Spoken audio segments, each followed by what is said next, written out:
Muy buenas tardes a todos, todas y todes. Es un gusto estar aquí con ustedes de nuevo en una sesión más del seminario.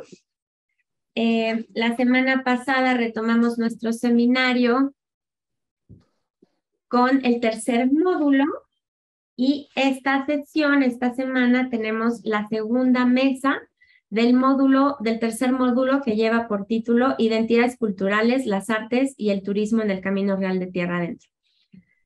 Hoy tenemos el gusto de tener al doctor Víctor Manuel Solís Medina y él nos va a presentar el tema de apaches y comanches en el Camino Real de Tierra Adentro. Es un gusto enorme, doctor Víctor Manuel, tenerlo en nuestro seminario. Muchas gracias por acompañarnos. Brevemente voy a presentar su semblanza y ya le cedo la palabra para que comencemos con su presentación. El doctor Víctor Manuel Solís es humanista y sociólogo. Él es fundador de la Unidad de Culturas Populares de la Unidad de Investigación de la Universidad de las Artes, donde actualmente también es maestro y director del área de investigadores. Es una semblanza muy cortitita que me hizo llegar el doctor, muy humildemente porque su semblanza es mucho mayor que esto. Y con esto, agradeciendo su participación, le doy la bienvenida y le cedo el micrófono para que comencemos nuestra ponencia de hoy de apaches y comanches en el Camino Real de Tierra Adentro. Muchas gracias, doctor Víctor Manuel, por estar con nosotros. Gracias, Natalia, y gracias a todas las personas que, pues, con toda su buena voluntad nos están escuchando. Acá en Aguascalientes son días raros porque estamos en el quincenario de Nuestra Señora de la Asunción de la Villa de Nuestra Señora de las Aguas Calientes. A raíz de haber realizado una estancia en el Archivo General de Indias en Sevilla, España, y había participado en casi todos los seminarios y eventos del Camino Real de Tierra Adentro, donde conocí a muchísima gente, participé en casi todos los eventos, incluso trabajamos en talleres con el doctor Tomás en los Estados Unidos, en la Universidad de Texas y de Nuevo México. Todo esto me motivó a ir buscando y recopilando documentos que pacientemente paleografié y los sistematicé para crear varios documentos, diferentes temáticas, algunos de ellos referidos a las culturas guerreras de México. Fueron varios textos motivadores, entre ellos la bibliografía decimonónica que consideraba a estas culturas como las más salvajes y despiadadas. Eran adjetivos totalmente peyorativos. Y yo me preguntaba, ¿y qué tienen que ver los apaches y comanches con Aguascalientes? Esta villa se formó en 1575 como lugar de estancia, de paso para los mineros y comerciantes de las ingentes minas de Zacatecas. Estamos casi pegados a Zacatecas y se creó como un presidio. Y entonces, pues siempre me hice esa pregunta, ¿verdad? ¿Qué tiene que ver Aguascalientes si nos educaron diciendo que era la Sevilla del norte de México, actualmente llena de actividades taurinas? O sea, totalmente encaminada pues a una concepción ibérica del mundo. Pero hurgando en el Archivo General de Aguascalientes me encontré accidentalmente un documento que dice: en la ciudad de Aguascalientes, a 6 de mayo de 1870, ante mi escribano y testigos compareció la señora doña Paz Arteaga de Pani, con expresa licencia que por anterior solicitud obtuvo de su esposo don Julio Pani.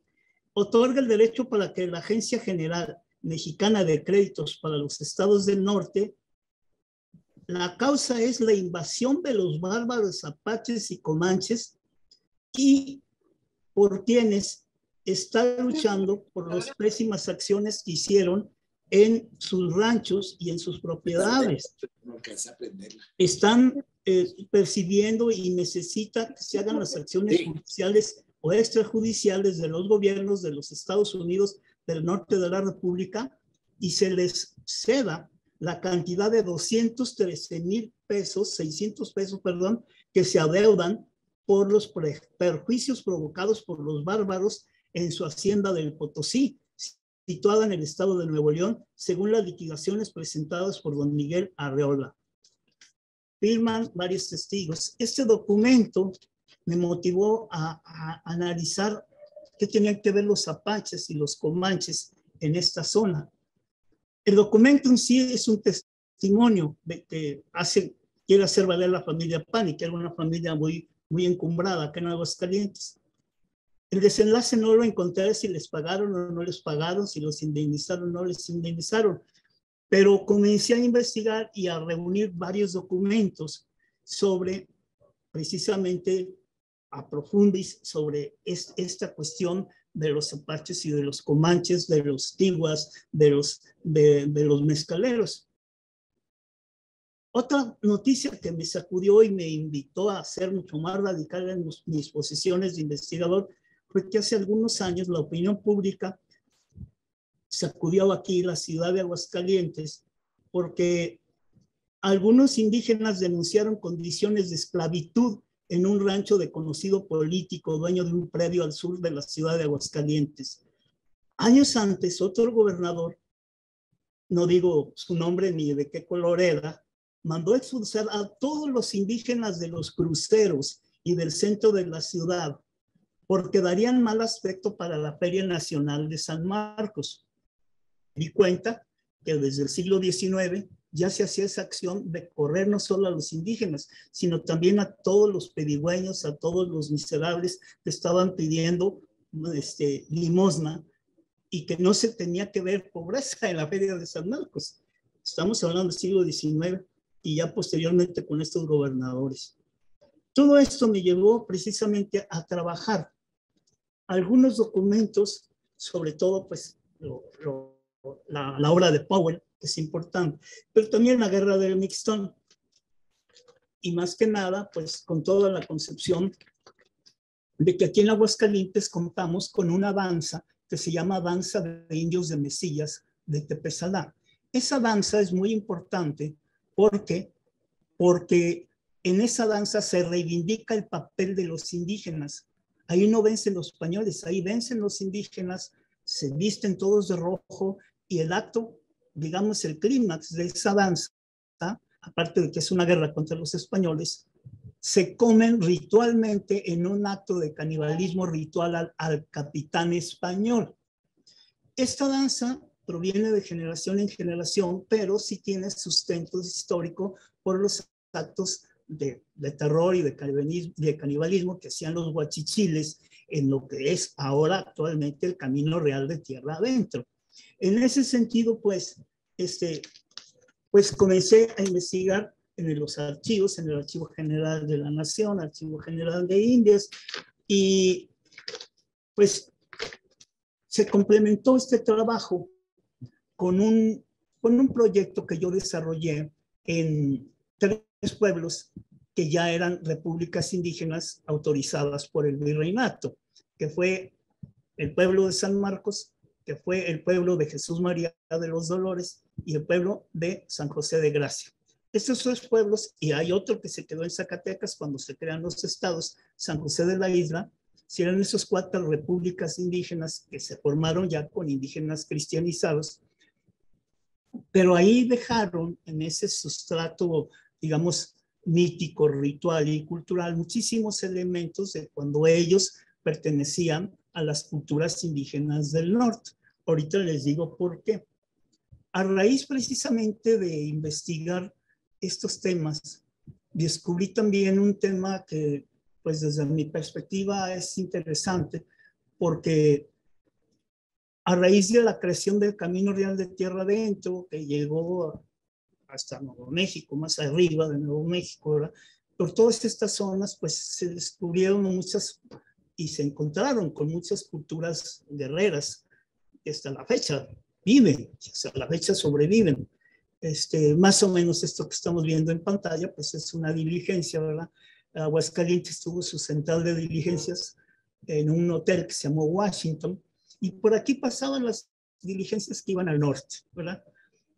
Es importante que en un documento fechado precisamente en 1824, 1825, me dio mucha curiosidad porque vendían caballos, traían mulas de Chihuahua para la Feria de San Marcos, pero también empezaron a traer cuestiones de cerámica, cuestiones de cobijas y mocasines de los indios apaches.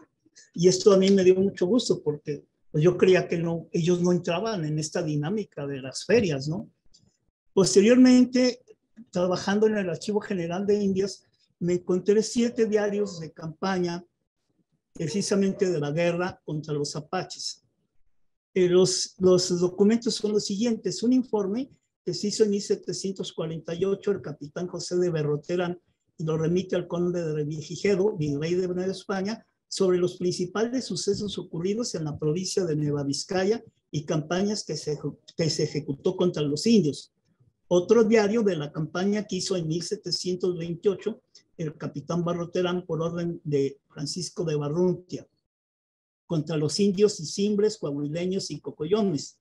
Otro documento, un diario de campaña que se hizo en el 1729, el mismo capitán, para encontrar el reconocimiento de las márgenes del Río Grande del Norte.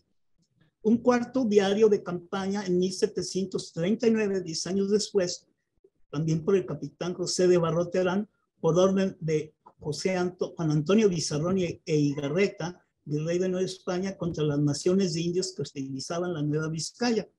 Un quinto diario de la campaña ejecutada en 1740 por el mismo capitán, precisamente contra las rancherías de los capitanes apaches Pascual y El Ligero, que hostilizaban las fronteras de Nueva Vizcaya. Sexto diario, la campaña ejecutada en 1747 por Pedro de Raba Huiterán, gobernador de Coahuila, por orden del conde de Revillagigedo. Y un último diario de campaña ejecutado por Pedro de Raba Huiterán, gobernador de Coahuila, contra los apaches que hostilizaban Coahuila. No voy a comentar todos estos diarios porque pues primero están muy largos y los diarios de guerra, ¿verdad? No crean que son muy coloquiales. Hay algunos que sí son muy coloquiales, pero hay otros que son muy burocráticos. Pero dentro de toda esa riqueza de los diarios de guerra, nos dan la visión del conquistador, nos dan la visión de quien ataca a los indígenas. Y no deja de ser un genocidio, no deja de ser actitudes pues totalmente necrófilas en contra de los dueños de esas tierras por parte de los españoles. Solamente comentaré 2 diarios. El primer diario se comienza a escribir el 27 de octubre de 1728 y lo realiza don José de Barroterán y es remitido al conde de Revillagigedo y le platica los hechos ocurridos en las campañas militares contra los indios apaches en Nueva Vizcaya. La primera acción que se realiza es escoger indios espías. Esto es muy importante porque ¿para qué queremos indios espías? Bueno, los indios espías eran indígenas ya cristianizados y aliados a los españoles que hablaban varios idiomas, apache, pima, comanche, mezcalero. Ellos hablaban varios idiomas y les traducían y aparte eran especialistas en huellas. Bueno, primero mandaban a los espías, ¿verdad? Para perseguir a los apaches y se fueron hasta un lugar que se llama Barranco Colorado, Terrazas y Espíritu Santo. Los que conocen el norte de México todavía se han de recordar que existe Barranco Colorado, que existe Terrazas y que existe todavía Espíritu Santo. La misión, pues, de los espías era detectar a los apaches y descubrir aguajes. Como el ejército era un ejército de ocupación, pues eran ejércitos grandes que traían muchísimos soldados, muchísima caballada, pero no había gasolineras, no había lugares donde les dieran agua y entonces aquí por eso tenían los espías para decir, aquí hay aguajes y aquí pueden tomar agua tanto los caballos como los soldados, ¿verdad? El aguaje era fundamental para este tipo de guerra. Si no había agua, podían morir de sed. Sobre todo los españoles no sabían sobrevivir. Los caballos y a veces realizar las campañas a pie. Cuando se realizaban las campañas a pie era bien problemático. ¿Por qué? Pues porque ahí sí los mataban los apaches. Si ustedes se bajaban del caballo ya no servía para nada la cosa. Entonces, cabe hacer notar que la dieta de los indios aliados y los españoles era de harina, carne seca de ganado vacuno y a veces esporádicamente de bisonte y de frijoles. ¿Por qué hago hincapié en esto? Pues yo pienso, hace tiempo yo trabajé para la denominación de origen del mezcal, que es este libro, que si ustedes quieren se los paso y se los regalo, les doy el enlace al final y se los regalo con todo gusto. Cuando estuve haciendo ese libro me encontré de qué comían, o sea, cómo le hacían, pero encontré algo importante, sobre todo para la cuestión gastronómica. Creo que el paso de las tortillas de maíz a las tortillas de harina se hizo porque llevaban mujeres indígenas que les hacían tortillas de comer, pero no las hacían con maíz, las hacían con harina, porque era más fácil transportarlo y era más fácil hacer las tortillas. De ahí surgen los tradicionales burritos, con harina, con carne, con frijoles y con chile. Eso era estrictamente lo básico, también con pan y con panochas, ¿sí? Con piloncillo. Hago este hincapié porque a partir de esto estamos generando un concepto de identidad en el norte. Lo que le llaman ellos la carne asada no es otra cosa más que irse a carnear bisontes. Por eso les fascinaba tanto la carne, porque ellos vivían del bisonte. El bisonte era un animal mítico, pero también les daba leche, les daba carne, de su cuero sacaban tipis, de sus huesos hacían armas y también hacían artesanías.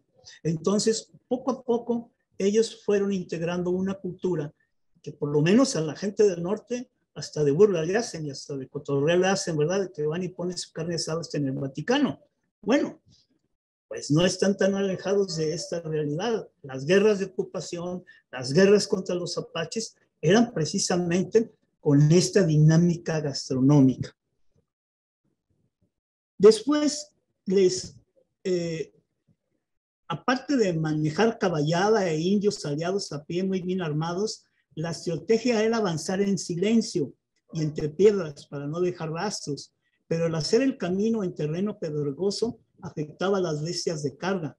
Este hecho generaba que cargase la tropa con mujeres que les elaboraban tortillas, ya les dije, ya no con maíz, sino con harina. Los indios y simples de Espíritu Santo, pues, en este primer ataque se reunieron y le dijeron que querían vivir en paz. Entonces, se les recomendó pues a los espías que siguieran investigando, subieron a un lugar que se llama el Cerro Agujerado. Les comento esto porque en el cerro, arriba, había agua. Y entonces Berroterán le pone tinaja del barril.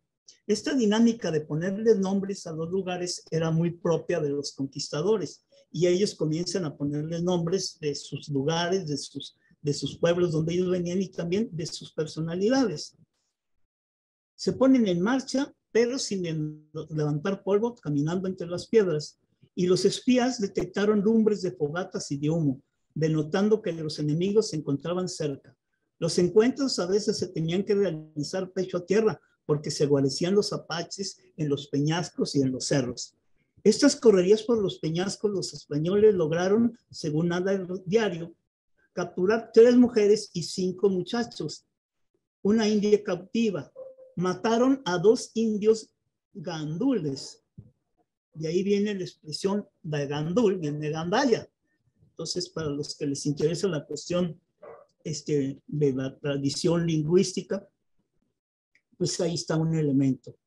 Esta guerra de exterminio de 56 soldados, 46 indios auxiliares y caballos, pues localizaron a dos indios gandules, ¿verdad? Que ya les había dicho. Se les decapitó a los muertos para crear terror contra los alzados.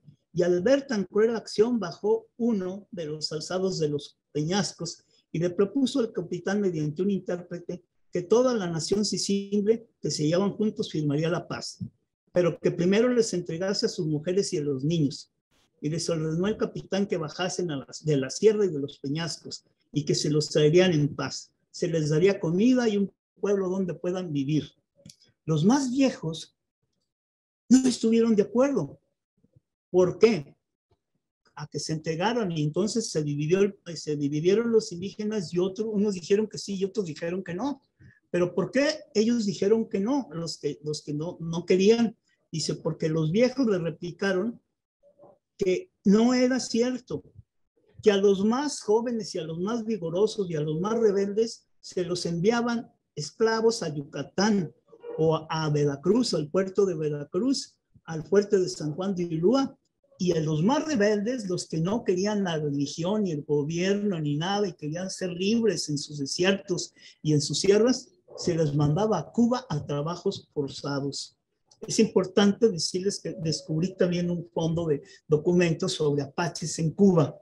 Y esto, pues, es parte de la investigación que estoy terminando, porque, pues, no nomás encontré los diarios, también encontré muchísimos documentos sobre todo lo que acontecía de guerra en el Camino Real.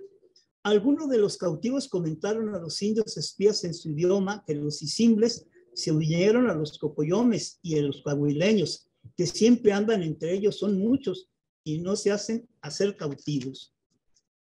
No se entregan porque son perseguidos en Coahuila en el verano, trataron de juntarse para pedir paz, pero era una trampa. Los alzados los llevaron encadenados a México y los forzaron a ser esclavos sin importar fríos ni calores, y que unos querían mejor morir en la guerra dignamente, suicidarse, que la esclavitud forzada a lo que los llevaban a tierras que no eran de ellos. La mayoría les hizo caso a los viejos que habían vivido como esclavos en México y se regresaron a luchar contra los españoles, huyendo y caminando a pie. Esta es una síntesis de lo que dice el primer diario. Aquí lo interesante de esto es la gran multitud de soldados y el costo de la guerra. ¿Por qué? Porque les daban los 3 comidas, los desayunos, comida y cena. Aparte les pagaban a ellos y a los indios aliados, ¿verdad? Pero después me encontré un documento donde un administrador del virreinato le dice, ¿tanto gasto para 2 cabezas de indios? Si ustedes recuerdan, ustedes son muy inteligentes y saben mucho de esto, hay una jerga, hay una tela que se llama cabeza de indio. No sé si te acuerdas de eso, doctor Tomás, de la cabeza de indio. ¿Te acuerdas que se usaba para trapear la primaria cuando estábamos en la primaria? Yo me acuerdo mucho porque a mí me mandaban en el seminario a barrer y a trapear con la cabeza de indio. Después descubrí que los soldados, en un principio, pues decían maté 5 indios, ¿verdad? Pero ya después tenían que mandar las cabezas de los indios asesinados en campaña y le tenían que poner su escudo o ponerle su sello a cada cabeza para el pago de las cabezas de indio.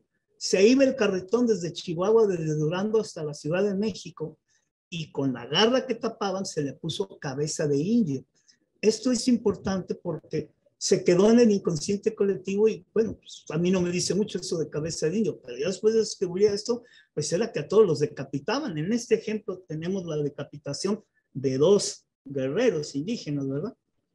Otro documento de los 7 fue uno que sigue hacia 1729, otra campaña en la cual se envían a varios indígenas a matarlos, a matar a varios líderes, pero acá el objetivo era otro. Aquel objetivo era reconocer las márgenes del Río del Norte, o sea, el Río Bravo. Y esto para mí fue uno de los grandes desastres económicos porque, pues, simple y sencillamente se enviaba la tropa, se enviaban indígenas aliados, y resulta que debido al éxito que se consideró, entre comillas, un éxito militar, cuando mataron a esos 2 pobres indígenas, bueno, pues Barroterán le ordenan otra vez que siga otra campaña contra los apaches, pero en 1729, un año después. La jornada comenzó el 24 de enero de 1729. Ahora dirigiría un contingente de 70 soldados indios auxiliares y que deben de conducirse al reino de Coahuila para descubrir cómo se va desarrollando ese Río del Norte. Bueno, pues partieron 350 cabezas de ganado, de mulas y caballos. Imagínense, 350 caballos y mulas, pero todos comen pasto y todos toman agua en medio del desierto. Entonces esto era otro problema muy serio porque se les murieron muchísimos caballos. Y aparte de eso, lo que a mí me gustó mucho, en este diario se me hace hasta aburrido porque no hay pelea, no hay guerra. Dice, chivo, entonces, ¿qué? ¿Nomás van de paseo o qué? Pues resulta que mientras ellos estaban buscando las márgenes del río Bravo, los indígenas apaches, comanches y simples, mezcaleros, estaban atacándolos por otros lados, por atrás. Entonces les mandaban correos y, oigan, pues, ¿qué creen? Que nos empezaron a asaltar en pueblos que ellos ya habían pasado. O sea que era una guerra de guerrillas muy interesante, que sabían que estos iban para otro lado, que iban muy al norte y que no podían matarlos. Entonces, pues comienza la jornada. Al día siguiente resulta que hubo una estampida y resulta que se fueron los 350 cabezas de caballos. La estampida fue provocada por indígenas apaches espías. Los asustaron posiblemente con pieles de lobo o pieles de oso, y se fueron corriendo los caballos. Entonces los dejaron sin caballos. Y ahí andan otra vez para atrás. O sea, fue una guerra muy inteligente por parte de los indígenas. Y pues se retrasaron. Y ahí duraron como 3 días para encontrar 180 caballos, y luego fueron por los faltantes que los encontraron a las márgenes del río Nazas, aproximadamente 10 leguas, o sea, 40 kilómetros más o menos, por el río San Pedro, en un paraje llamado Santiaguillo, y se encontraron ahí los caballos. Bueno, así subieron y estaban por todos lados hasta que llegaron a 4 ciénegas, a 40 leguas, y siguiendo los enemigos que iban contra su objetivo, ¿verdad?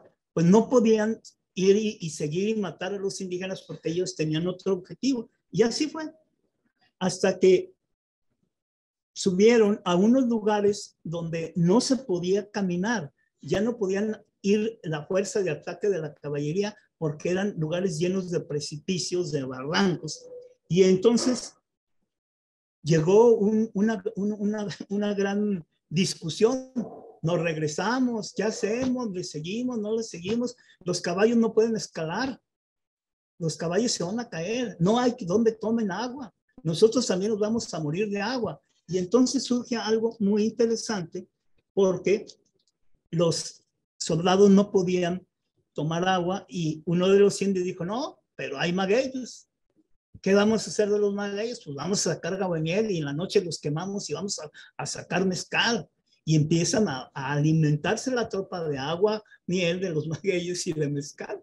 ¿Por qué? Porque los indios mezcaleros sabían hacer todo eso. Estamos hablando de 1729, y esto se los platico por aquello de la denominación de origen, que dice que nomás en Oaxaca tienen la denominación de origen del mezcal. No es cierto. Desde el siglo XVIII, desde el XVI, yo pienso que donde quiera que hubiera magueyes, los indígenas sabían hacer aguamiel, pulque y mezcal. Entonces, esto es importantísimo, porque para eso de la denominación de origen, si en Aguascalientes demostramos que desde 1728 se hacía mezcal y tenían el permiso de la reina Mariana de Austria por pertenecer nosotros a Nueva Galicia, bueno, pues imaginémonos más al norte, que ellos ya lo sabían hacer y ahí era la manera de sobrevivir. Entonces, yo creo que eso de las denominaciones de origen tiene sus asegúnes, y hay muchísimos elementos. Aquí están los elementos históricos, aquí están los textos históricos, no es mentira ni nada. Archivo General de Indias, Diario de Guerra, y aquí viene cómo sobrevivían los indígenas. También otra de las cosas que me interesó mucho fue que en la noche se veían lumbres donde estaban los apaches. Y eso porque en un principio me sugirió, más bien mi amigo Tomás me sugirió que hablara de la música, sobre el Camino Real, ¿verdad? Pero en aquel tiempo pues, a nadie se le iba a ocurrir sacar su libreta de partituras y sacar la línea melódica de una danza guerrera, ¿verdad? Ni de chiste, ni tampoco no había quien grabara, ni nada de esto. Entonces, lo interesante y lo que sí se quedó, y eso a mí me dio muchísimo gusto, es que para entrar a la guerra contra los españoles se preparaban y hacían, a un lado de la fogata, hacían un círculo, se llamaba el mitote, y entre todos se agarraban de sus brazos y daban vuelta a un lado y a otro, ¿verdad? Y entonces, al calor del colonche, del mezcal, del pulque y del peyote, o de algunos hongos alucinógenos, lo tomaban y entonces ponían una calavera de venado. y para donde vieran que se movía la calavera de venado, para allá había que hacer la guerra. Ese era uno de los rituales. Y luego lo que más me gustó es que en esa danza que les digo que permanece aún aquí en Aguascalientes, que se llama Danza de Indios de Mesillas, emiten un grito que parece de coyote o de lobo, ¿verdad? Y ese grito ellos le llaman guaco. Pues ese guaco, ese grito, se quedó en las canciones tradicionales de mariachi. De hecho, todavía aún echan el grito. Bueno, ¿y por qué gritan? No? Ni siquiera en otras culturas dicen, bueno, ¿y por qué gritan ustedes cuando escuchan, no sé, todavía si ustedes están muy jóvenes, ¿verdad? Pero los que nos tocó Pedro Infante, Jorge Negrete, pues gritaba, ¿verdad? Y hacían, y se aventaban un guaco. Y entonces esto fue lo que quedó digamos, de los guacos guerreros. Y esto yo lo encontré en la danza de indios de aquí, de Mesillas, de Pesalá, que es una danza completamente indígena. Pues ese guaco era el que aterrorizaba en la noche a los españoles cuando eran hechos emboscados, porque ellos no conocían el lugar y los apaches sí conocían. Entonces les hacían emboscada, les gritaban el guaco y entre todos los cosían, pero con las lanzas y con las flechas. Les comento esto porque posteriormente varios trabajos se hicieron para el rescate de instrumentos, sobre todo tambores de todo tipo. Y el tambor obviamente representa el relámpago, ¿sí? El relámpago representa también la lluvia. Y entonces, si ustedes se fijan en algunas de las artesanías, no sé si pasó por aquí algunas, no sé si se me pasó. No, ahorita vamos a ver en algunas de las artesanías de esta zona. Pues en esta. Lo que vemos aquí, obviamente, es un zigzag que representa el rayo, que representa la lluvia. Y desde las culturas clásicas, obviamente, representaba el culto a Quetzalcóatl. Precisamente les comenté en un principio que Aguascalientes, pues totalmente globalizado, totalmente ya parece Falfurrias, Texas, o sea, con todas sus avenidas, sus Walmarts y todas esas cosas, pues el día del quincenario, todos estos días hay danzas.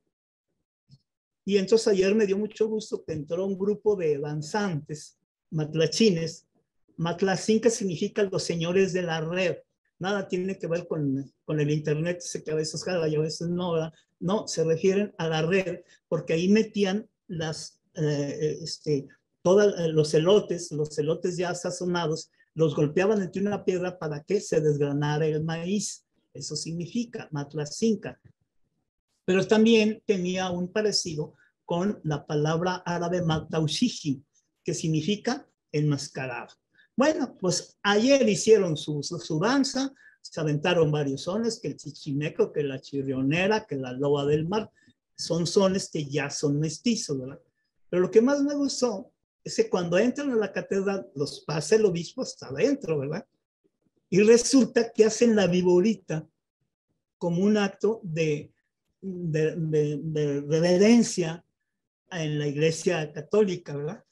Y me puse a pensar, pues esa viborita se parece al culto a Quetzalcóatl, esa viborita se parece a esta artesanía, a esta pintura de la que estamos viendo. O sea, el señor obispo, con toda su bambada, estaba bendiciendo a los actuales guerreros que vienen a representar a Quetzalcóatl. ¿Sí? Entonces es un sincretismo interesante. ¿Por qué? Porque si encontramos los símbolos, ¿verdad? Vamos a encontrar muchísimas manifestaciones culturales. En este pues documento que les comento de la búsqueda del río Bravo, que ni siquiera lo encontraron y nomás gastaron dinero, manda una justificación el comandante español diciendo que les fue muy bien, no hubo ningún muerto, porque ahí comienza también el uso del scoring. ¿Se acuerdan del scoring del béisbol? Visitante 0. En cada entrada ponen 0-0, ¿verdad? El último 1-0. Y luego al último ponían indios muertos 2, españoles muertos 0. O sea, ahí comenzó, pero en los cuadritos que me recordaban mucho el scoring del béisbol, el de los Estados Unidos.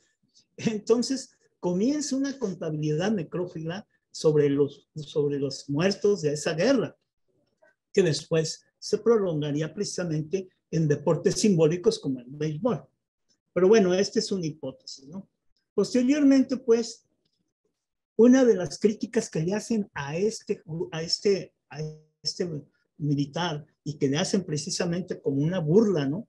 El administrador le dice, es que tú no viste los costos de la guerra, son costos altísimos mantener a más de 300 soldados, 200 indígenas aliados y más de 700 mulas, ¿verdad? Y a todos pagarles y a todos darles de comer para nada, para que no hayan descubierto nada. O sea, ellos ya tenían la visión de los costos de la guerra.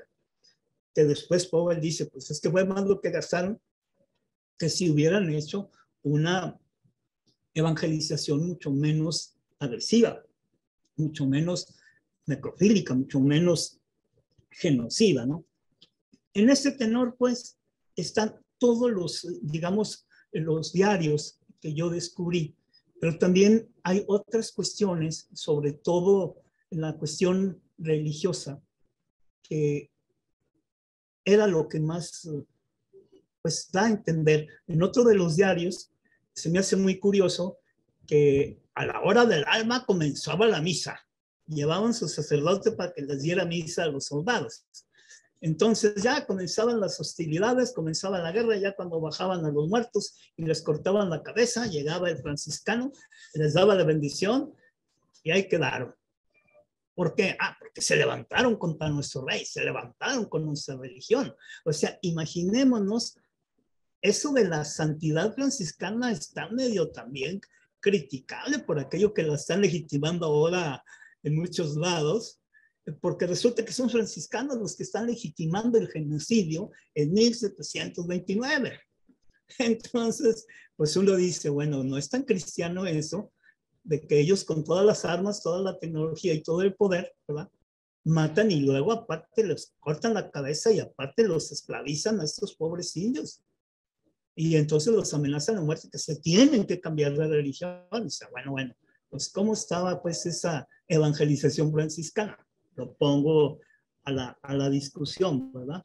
También otra de las cosas es que disimuladamente a las mujeres y a los niños los entregaban a familias, a los que capturaban, lo entregaban a familias de muy alta dignidad. ¿Para qué? Para criados de toda la vida. Era otra forma de esclavitud. Siempre en las casas grandes les regalaban un nidito, una nidita para que ellos fueran ya sus criados de toda la vida. Eso tampoco se ha denunciado. Dice, espérate, es que el servicio doméstico desde aquellos tiempos comenzó con una esclavitud velada, ¿sí? Con el paro de que los iban a ser católicos, cristianos y iban a morir en la buena religión, no en las malas. Entonces, no se diga los idiomas.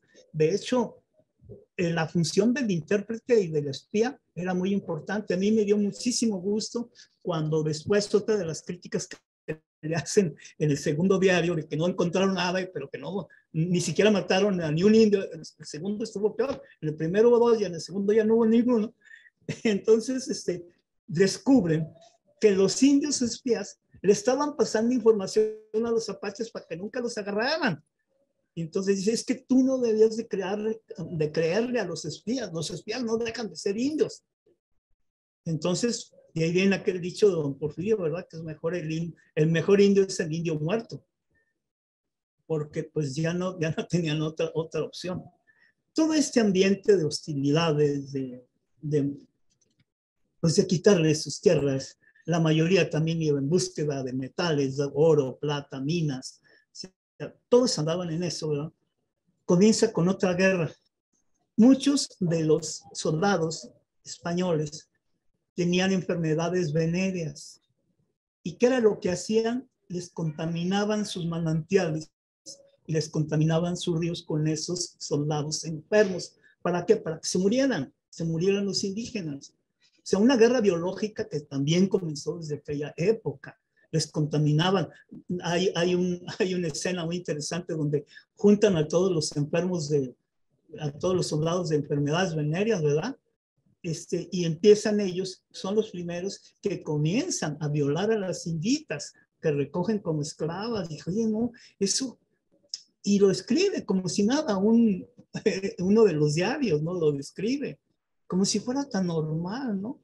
Entonces, a ver, pero después dicen que cuando llegan los indígenas al territorio español y que empiezan a hacer sus barbaridades, se comen hasta los gatos, matan a todos los hombres, a todas las mujeres las violan, a todas las mujeres les quitan la cabellera, a los hombres los matan, le quitan los testículos, se los ponen en la boca y los queman, y queman todo el pueblo y se comen hasta los gatos. Dice, eso es salvajismo. Y el otro lado no era salvajismo, pregunto yo, ¿verdad? Entonces, bueno, me deja más, me hago más apache, me hago más comanche, me hago más mezcalero en todos los sentidos cuando comencé a hacer la paleografía y después ya el análisis de todo esto. Les comento estos pequeños elementos porque, pues, yo creo, ¿verdad?, que urge un reconocimiento de las culturas del norte en ese sentido, en el sentido de la denuncia del genocidio que siguió hasta después del siglo XX.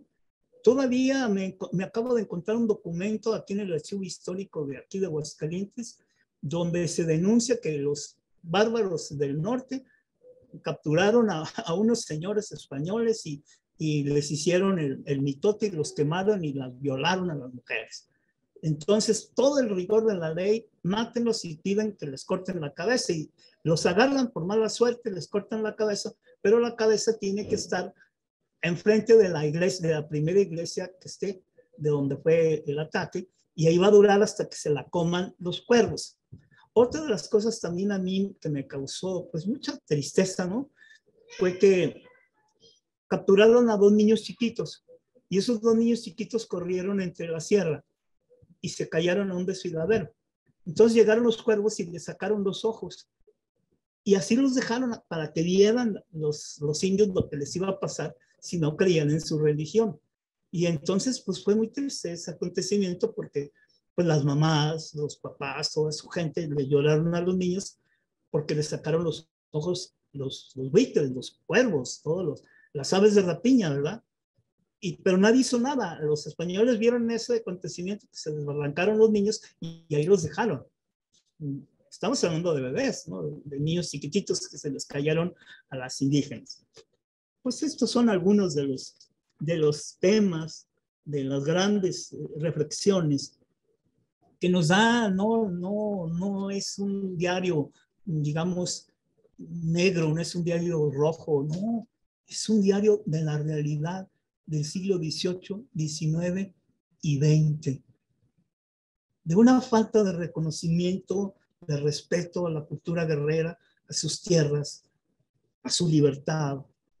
Ahora ya nos da mucha cosa. ¿Por qué migran? Pues porque éramos apaches y nos gustaba irnos hasta el norte y en tiempos de verano irnos a las barrancas donde había mucho ganado, donde había mucho bisonte. Y luego después nos íbamos en el invierno a cazar bisontes allá al norte. O sea, esa concepción del vagar, de la búsqueda por la carne sagrada de los bisontes, pues es parte de una cultura que se fue negando, parte de una cultura que se fue quedando. Yo terminé otro trabajo que se llama Del bisón aguascalentensis al toro de San Marcos, porque descubrí que los principales promotores de la fiesta brava no fueron ni los españoles ni nadie, fueron los mismos indígenas. Le trabajaban a los señores Rincón Gallardo con la finalidad, en tiempo de cosecha, ¿verdad?, que nos regalara 5 toros para primero torearlos a nuestra usanza, que no era otra cosa más que con riatas, agarrarlos muy al estilo de allá de Veracruz, ¿verdad? Y luego entre todos matarlos y comerlos y repartir la comida entre todos. Era el sentido comunitario. ¿Qué fue lo que quedó de esa cultura indígena? Bueno, pues nada, pues qué, pues sí. Quedaron los tacos de tripas, quedaron los tacos de cabeza, quedaron los tacos de ojo y lo más importante, los tacos de lengua. Por eso, de lengua me trago un taco. Muchas gracias. Bravo, maravilloso, doctor. Muchísimas gracias. Gracias por esta maravillosa ponencia. No sé, bueno, abrimos el micrófono a quien quiera preguntar o también el chat Claro. si quieren escribir sus preguntas. Voy a ir leyendo en los comentarios que nos ponen. Un segundo para agregar. Ahí estamos. Estamos casi todos, aparecemos. Y bueno, en el chat tenemos... Bueno, justamente varios piden que sí, que si nos puede compartir ese maravilloso libro que nos mencionó, sería fantástico. Muchas Sí, gracias. se los voy a regalar. Saben que está muy sencillo. Entran a academia.edu y buscan Víctor Manuel Solís Medina. Y ahí está gratuito, no nomás ese libro, algunos libros que me han publicado y que están en academia.edu, está el libro del mezcal, está el libro del bisonte también, artículos, y otro libro muy importante que solamente habla de Aguascalientes, no se desarrolla en el Camino Real de Tierra Adentro, como fueron estos diarios de guerra que sí se desarrollan en el Camino Real de Tierra Adentro, que se llama Sublevaciones indígenas en Aguascalientes. Entonces, son varios, nomás buscan a Víctor Manuel Solís Medina en academia.edu y está gratuito todo este material. Es usted muy generoso, doctor. Muchas gracias. Con todo gusto, para quien se le llegue a complicar eso, con todo gusto yo los bajo y se los comparto a todos. Se lo regala a todos. Muchísimas gracias, doctor Víctor Manuel. Qué maravilla tener acceso a eso. Bueno, continúo con los chats y bueno, todos agradecen igual también su generosidad. A lo largo de su ponencia, pues fueron surgiendo ciertos comentarios, pero pues yo no quería interrumpirlo. Sí, Por no hay ahí, problema. gracias. Por ahí, por ejemplo, Alma Cecilia nos comentaba que qué pena el origen de la tela cabeza de indio, que es muy económica y burda, ¿no? Qué pena como ponerlo desde ahí, ¿no? De lo económico y burdo hacia el... No, cuando uno se descubre la historia es lo más triste todavía. Las carretas llenas de cabezas de indígenas asesinados, pero con la marca del soldado que lo mató, porque antes ya después, como se prestaba mucha corrupción, si ahorita, quién sabe, ahora imaginémonos antes cómo estaba la cosa, entonces ya les pidieron, no, indio muerto cabeza, pero con tu marca, para que te manden tus doblores, anda. Ese era lo que respondían, ¿no? Qué horror, terrible, muy feo. Bueno, también está bien saber de dónde viene el origen para no usarlo, ¿no? Varios nos decían sí, porque Creo luego, que ya ni se usa el pobre cabeza de indio, ¿verdad? claro, o el gandul, ¿no? Ya no hay que Sí, usarlo, es muy de gandul, gandaya. terrible, sí. Bueno, dice la maestra Antonieta Samaniego que es sumamente, que claro que sí, sumamente criticable la postura de la iglesia en general ante ese genocidio. Y dice y el otro lado, hacia todas esas matanzas solo por dinero y poder, se está metiendo un micrófono por ahí. Dice, y el otro lado, hacia todas esas matanzas tan solo por dinero y poder, mientras que los comanches lo único que hacían era defender su libertad. Sí. De hecho, ellos se fueron a su única manera de salvarse era vivir en los peñascos. Escalaban con la señora, con el niñito, los niñitos atrás. Esos niños que se cayeron, se le cayeron a la señora porque se rompió el rebozo, el que traía con el que iba subiendo a los niñitos. Entonces uno dice, oye, no, si lo ves todo eso, yo no he visto todavía películas que hablen, pero desde la perspectiva indígena de esto, que denuncien todo esto. Es una desgracia, qué horror. Sí, qué interesante todo lo que encontró y gracias por compartirlo, porque al final, hasta saberlo, es que nos podemos indignar y también retomar estos temas desde otro lugar, ¿no? Al final, como usted dice, son temas que han quedado, como comentamos al principio antes de que entraran los participantes, pues justo son temas que no consideramos casi nunca y es una pena, ¿no? Bueno, la maestra Antonieta Samaniego dice que muy bien la investigación, que muchas gracias. El señor Memo Arredondo dice que hay que evitar juicios ahora de otras épocas. Pues sí, sabemos que, pero igual ya no hay que seguir usando ese tipo de términos y demás hoy día, que ya sabemos de dónde vienen. El señor Mario Chavarría dice, muchas gracias. Comentar que los apaches eran nómadas, utilizaban caballos, armas, secuestraban niños. Uno de ellos fueron Victorio Nacio en Encinitas, Chihuahua, y murió en la batalla de Tres Castillos 1880. Y el otro jefe, Jerónimo, falleció en 1886, pero todavía en 1935 existía este exterminio en Estados Unidos. Lo que pasa es que sucedió algo muy interesante. Los Estados Unidos los venían mandando hacia el sur y los españoles los iban mandando hacia el norte como un sándwich, así los tenían. Y hubo una manera de detener a los apaches, comanches, tiguas, todo. ¿Cómo? Matando a los bisontes. Dice, de esto viven, vamos a matarlo. No sé si han visto por ahí una foto donde está Buffalo Bill en una montaña llena de puras cabezas de bisonte, que era el alimento básico de los pueblos del norte, porque ellos decían que había nacido de una vaquita bisonta que le daba leche a los inditos, a los apaches y a los comanches. Por eso ellos respetan mucho a los bisontes, porque ellos fueron los que les dieron comida, leche y habitación, ¿verdad? Pero sí, o sea, la violencia era de los dos lados, o sea, ahí no hay ni a quién irle, ni legitimar uno ni legitimar otro. Claro. Pero acá, como decía don Francisco Tenamastri, que fue líder de la guerra de Mixtón, decía, bueno, es que yo no fui a España, yo no te invadí, yo no te quité tus tierras, yo no te quité tus mujeres, yo no te quité tus bosques, tú viniste acá, tú me invadiste. Ese libro también es bellísimo sobre don Francisco Tenamastri, escrito por el maestro Miguel León Portilla, ¿verdad? Que habla precisamente de parte de los genocidios que hubo aquí en Jalisco, en Nochistlán, en la guerra del Mixtón. Más o menos esto se vuelve a repetir.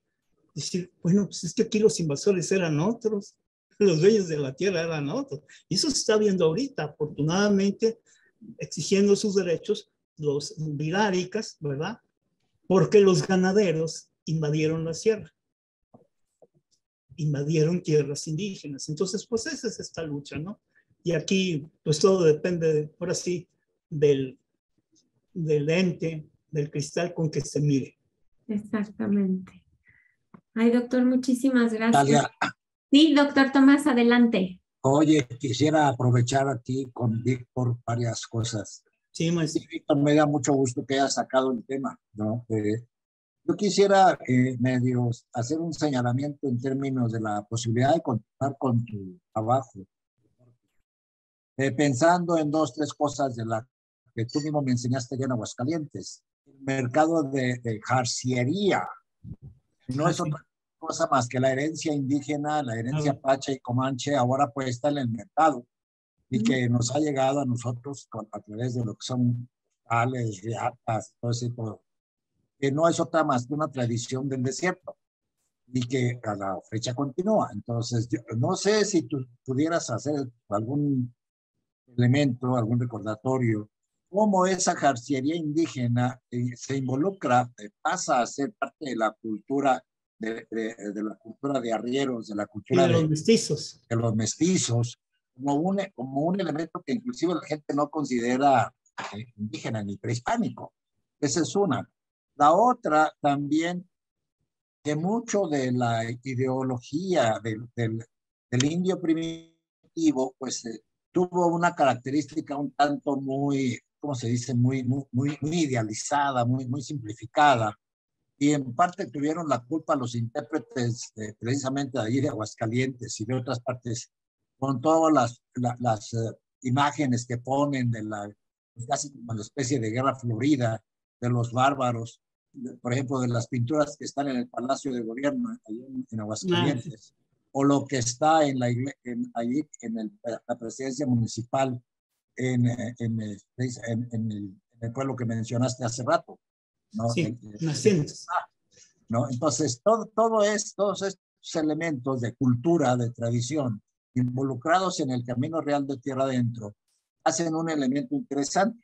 Una de las cosas que también me gustaría, porque, y eso creo que ya tenemos cierta noticia, que los arrieros y los que manejaban el Camino Real, los que eran los scouts del Camino Real, a mí no de cuenta no eran más que indígenas. Tú lo mencionaste ahorita, pero posteriormente se conforma, se hace, bueno, no un sindicato ni nada, pero algo parecido. Dijo, oye, necesito ir a Durango, por ejemplo, saliendo de Chihuahua, perdón, saliendo de ir a Aguascalientes o de Zacatecas, tengo que ir hasta el Paso del Norte. Pues llévate a los muchachos, a los hispanos, que son los que van a llevar y te van a caminar, hablan los idiomas de por allá y te conocen perfectamente bien el camino. No eran nada más los soldados, eran los scouts, como tú mencionas. Entonces, esto en el Camino Real fue importante, porque de alguna manera muchas de estas tradiciones pues, se pasaron a los arrieros. Y luego a los arrieros se lo pasaron a los camioneros contemporáneos, ¿no? Todos esos camiones que pasan ahí por Aguascalientes no es otra cosa más que las antiguas recuas de hace 200 años, que a final de cuentas sigue siendo el Camino Real. Ya no el Camino Real de tierra adentro, ni mucho menos, ¿no? El Camino Real es aquel camino que conformó el norte de México.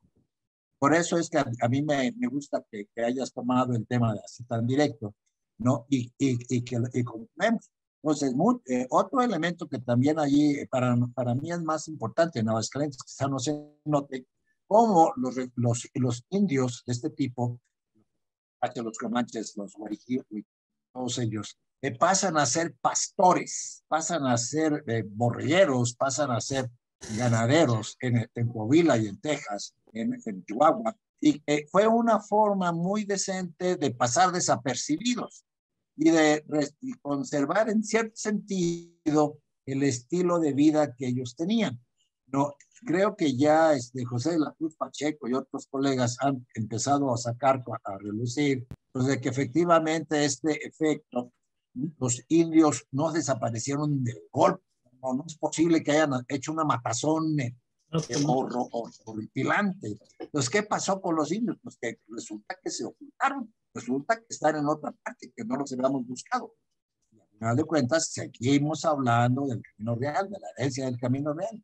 Y una herencia muy oculta, no es una herencia así de llamativa, ni musical, ni artística, pero es la herencia de la vivencia del desierto, la herencia de la vivencia del camino, la herencia de la vivencia de la falta de agua, que a final de cuentas no es otra cosa más que andantes del camino adentro. ¿Cómo ves eso? Es toda una tesis doctoral, doctor Tomás, todo lo que nos ha platicado. Pero lo interesante de esto, mire, a raíz precisamente, ojalá ir en el libro del mezcal, trabajé con varias cooperativas que organizamos acá, de productores de maguey y de mezcal. Y me dio muchísimo gusto que con la fibra del maguey es con la que hacen las riatas, es con la que hacen es como una camita que le ponen a los burritos y a los caballitos para que no se maten, para que no les raspe. Tiene un nombre, no recuerdo ahorita cómo se llama ese musguito que hacen precisamente con isle. Hacen riatas y de ahí viene precisamente la manera de torear a la usanza indígena, era con riatas, era lazando a los toros. Por eso vino la destreza. Acabo de descubrir en otro fondo de los señores Rincón Gallardo, que eran los dueños de aquí, de casi todo el centro de México, que ellos hacían los rodeos. ¿Y qué era eso de los rodeos? Rodeaban al ganado, al que no estaba sellado, al que no estaba herrado, ¿verdad? Y por eso hacían una rueda y los iban juntando. De ahí viene el concepto de rodeo. Y eso lo he encontrado en documentos del siglo XVIII y XVII. Por aquello que dicen que el rodeo americano y cosas de eso, no es cierto. Comenzó acá. Y acá los más diestros eran los indígenas que hacían riatas y que empezaron a hacer las suertes de la charrería. Esto también es importante porque muchas veces se legitima que los mestizos son el charro, ¿verdad? El estereotipo ese de charro cantante, ¿verdad? Y charro de las suertes, ¿no? Comenzó de otra manera. De hecho, hay un estudio sobre el concepto de las riatas dentro del mundo indígena. Eso también es muy importante y eso lo hemos encontrado acá. También lo que me gustó mucho y es que hay una identidad musical, aparte del huaco que platiqué, ¿verdad? Que se quedó, también descubrimos que en un principio comenzó la música, pero con una armónica que traían los señores que venían del norte y que tenían la herencia de los esclavos negros de Nueva Orleans, de Mississippi, y comenzaron a hacer este tipo de ritmos, chotis, que viene de Scots, de Escocia, ¿verdad? Y la gente no podía pronunciar y puso chotis, aviéntate un chotis, porque mi abuelo tocaba en una orquesta tradicional y tenía chotizas, esas partituras de chotises, Escocia, ¿verdad?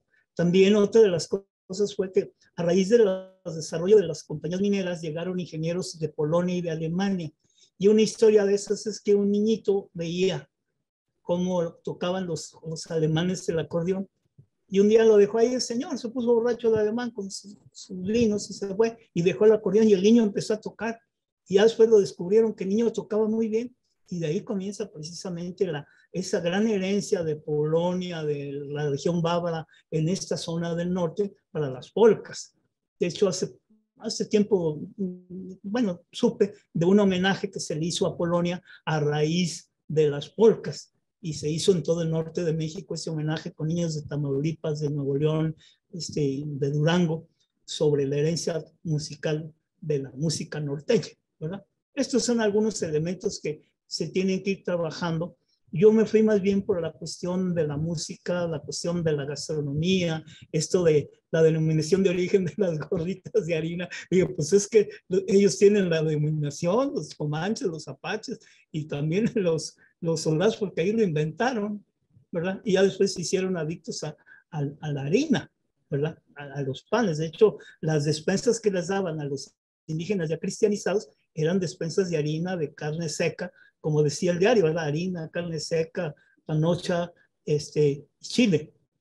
Entonces, bueno, son muchas aristas que necesariamente nos hacen ver otro camino real.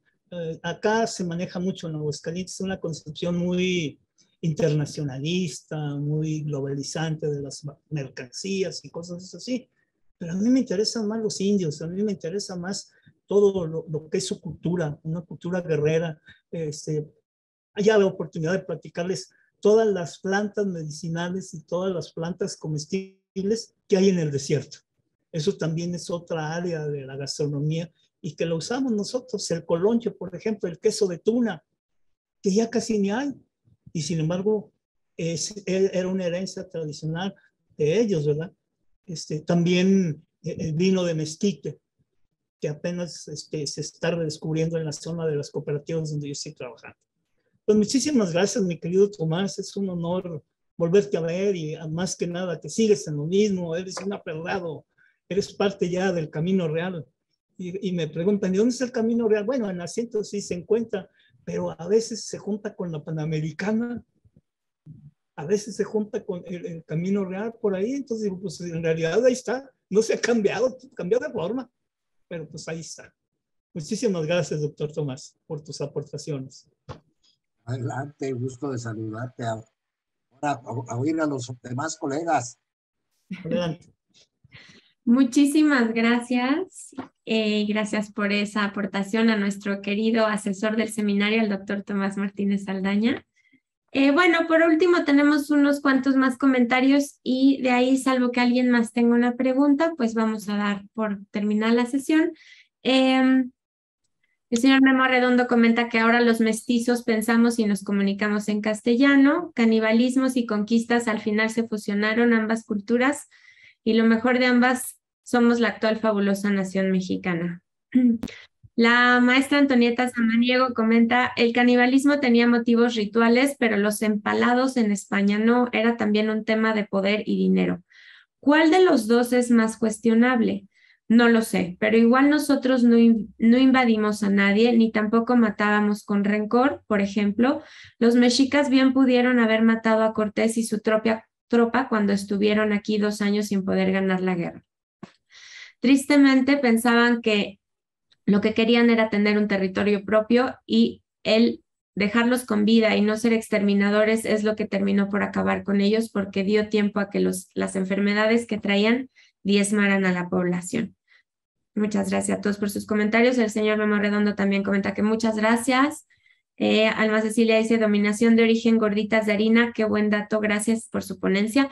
Todos agradecen su ponencia. Doctor Víctor, muchas gracias por estar con nosotros.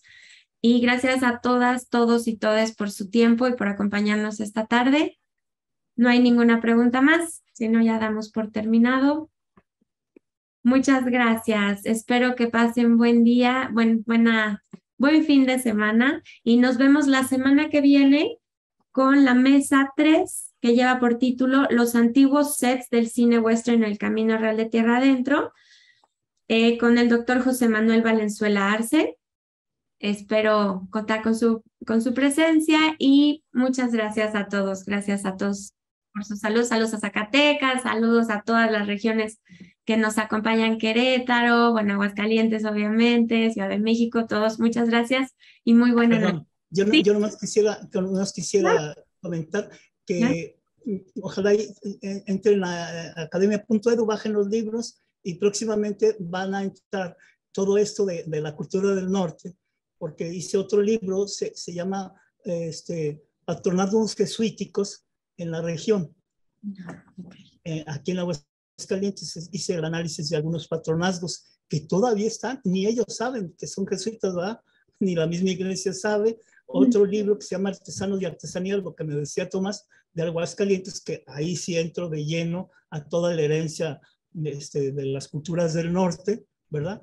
Y un mapa gastronómico, si les interesa, pues al que le interese, ahí mándenme un correo electrónico, les doy mi correo, es B de Víctor, minúscula, solismedina@yahoo.es, ¿sí?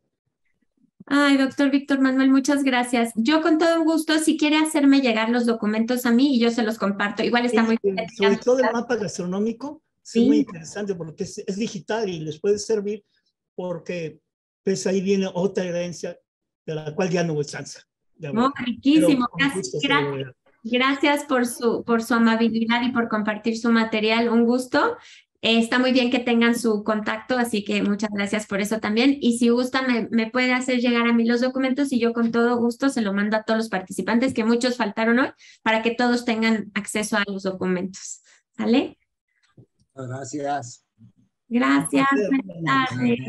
Buenas noches. Luego, bonita noche. Gracias. Bye.